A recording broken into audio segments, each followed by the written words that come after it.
This is a big burger, dude.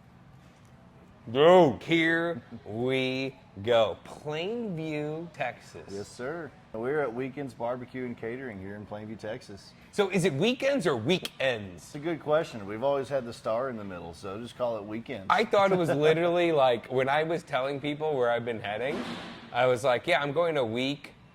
Slight pause, ends. That's a longer pause. You know, I don't know. Yeah. You know? I was at Jimenez earlier, and Michael Flores was like, come and see Monte. Good people. You're a second-generation barbecue guy. Just give me a little breakdown. Right now, we're kind of sitting at the culmination of about almost coming up on 18 years now of doing this. We started out in basically a garage on the other side of town. It was 1,200 square feet, and we were open Friday, Saturday, and after church on the weekends. My dad picked it up as kind of a weekend hobby to pass some time. It quickly blew up, and we've now come in within last February. We opened up this new location here. Built this bar. We're Heck sitting yeah. at. Yeah, Amazing. I know there's a lot of history in here. I've seen it in the dining room. Your dad started this out as a hobby. P.S. He's actually sitting over there. It's a little secret. All right, so Weekends BBQ, Plainview, Texas. We got a big platter here, but we also have 3 all-stars. You knew I was a burger guy. Tell me about, break down this beast for me. So this is a brand new thing we got going on. It's actually only started doing these a couple weeks ago, and they have blown up in popularity. It's just smoked cheeseburger, ground in-house out of our brisket trimmings. We hand make the patties, smoke it, topped with some grilled onions, green chilies, bacon, a little bit of what I whipped up called Saturday sauce. Man, I like them. This is a big burger, dude. I'm going to tell you right now this here. Tell me about your coleslaw Man, here. just a traditional barbecue coleslaw. Sweet mayo-based sauce in it with fresh cut cabbage, carrots, green and red cabbage. Is this celery seed? It's celery seed, yeah. This gives extra little bite and little crunch on there. All right, now, it was hard to kind of pick the top 3, so then he decided to give me brisket, jalapeno cheddar sausage, and some killer ribs, but he absolutely said I must have Gotta go after the pork belly burn ends. This is kind of our bored COVID invention, and COVID invention. That's what we did. I lived in Houston at the time, and I invented them on my pellet grill on the patio of my apartment. Really? Yes, sir. You invented it. I did. Well, not the concept of pork belly, but you tweaked it. These particular ones here, yes, sir. And what's the glaze on here? That's bourbon maple glaze that we do on there. So a little shot of whiskey, a little maple syrup. What I love about this is, while I love clearly the Texas Trinity, right, and that kind of pepper forward, like just taste the smoke and the meat kind of thing. Yeah. Barbecue is also meat candy. Absolutely. And this is the definition of meat candy for right sure. there. Yeah. Let's get into this pork Let's get belly into first. it right there. This is a heck of an hors d'oeuvre right here. It's a big bite. It's a big bite. What I love about this, if you love ribs and I love ribs, this is like just getting the flavor and the satisfaction of a rib without dealing with the bone. Absolutely. And you're getting more meat. Yeah. Pork and sweet and Yeah, smoke. pork and sweet go together. Yeah, they do. I've always thought that. They absolutely do. We're going to go for a little coleslaw here. It's refreshing. You know what I mean? Yeah. It is. Yeah. It's like taking a sip of ice water on a hot day. Absolutely. Absolutely necessary. Light, refreshing. Kind of supports all the heavy meats you got going on. I know, and you have that celery seed in there, and honestly, it's just like a really nice, fun, flavorful way to break up what clearly is the salt and the fat that you signed up for when you get barbecue. When you get barbecue. I am a burger guy. He's a burger guy. You got to get a bite there. Yeah. I'm really excited actually for the Saturday sauce, because I think whenever you have a burger done at a barbecue place, you're really trying to make a statement on what your burger should be. Absolutely. Right? This thing is a heavy one right here. All right, here we go. Oh.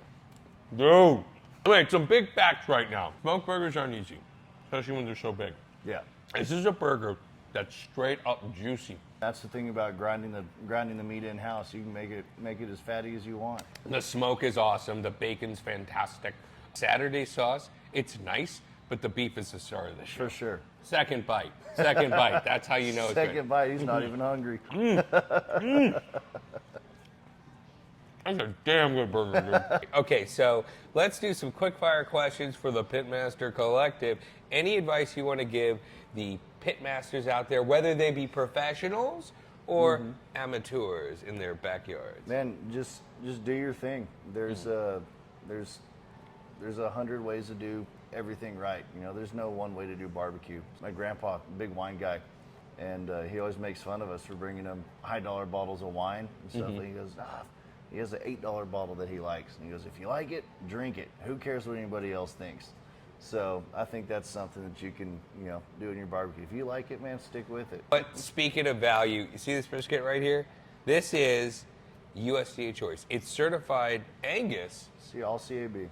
But it's also USDA choice. And if you can make your brisket do that with choice, you are doing something right. Tell me about that custom rotisserie smoker of yours, because that's different. See, talk about smoking different. You're smoking different, right? Man, so when we moved in this new building, one of the biggest things we were trying to figure out was how to efficiently use our space.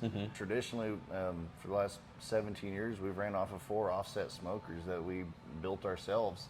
And we realized real quick, well, that's not going to give us the capacity we need over here. I started doing a little research, shopping around a little bit, and decided that I wanted a rotisserie smoker, and I was just going to have one built. So I kind of came up with a design on a piece of paper and took it to our machine shop downtown, and a few months later, we have like a 12-foot by 12-foot smoker out there. So if you're comparing a rotisserie to an offset, what is the advantage of a rotisserie? Good question. So technically, in the way it's built, it is an offset. It's an offset rotisserie. But what you get out of that rotisserie is, on an offset, your brisket or whatever, your meat is stationary.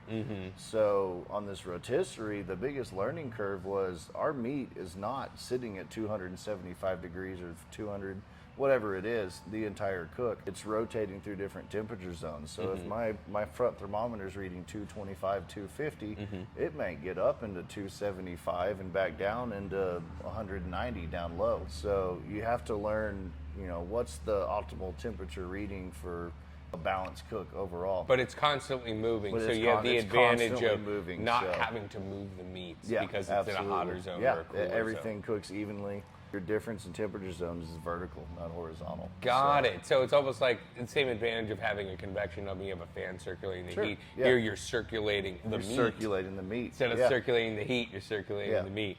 See what we're doing there? It's like Sesame Street with barbecue. Okay, last bit. Tell me about this. Tell me about this here. So we use all Dublin soda. We have it on our soda fountain.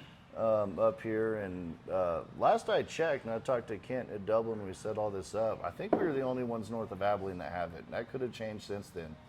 But, I have never heard of this before, so this is obviously from Dublin, Texas. Dublin soda, brewed in Dublin, Texas. It's been around 1891 when they started. This is cool. Wow. Yeah, no, it's Texas. It's pure Texas soda made with pure cane sugar right there in Dublin, Texas. Watch out, Big Red. You've got competition.